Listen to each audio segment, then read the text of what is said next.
আমি আজকে রাস্তা চলে আসলাম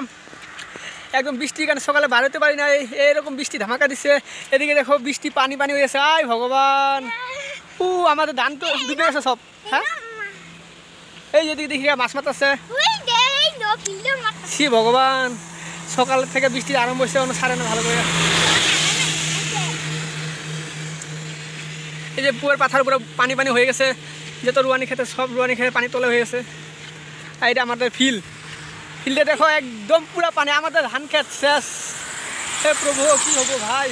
এই ভিডিওটা দেখে সবাই একটু লাইক করো আজকে আরো বৃষ্টির কারণে আমি বাজার যাই নাই বাজার বাদ দিছি এই যে মাছ মারতেছে মাছ পাইছে না দেখি মাছ উঠে কে মাছ উঠে নাই একটাও নাই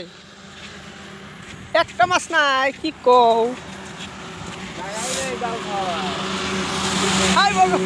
কি পানি পানি চাপ না এই পানি যাস না নিয়ে জায়গা দেখো দেখো চুঙ্গি টুঙ্গি সব ডুবিয়ে গেছে গা না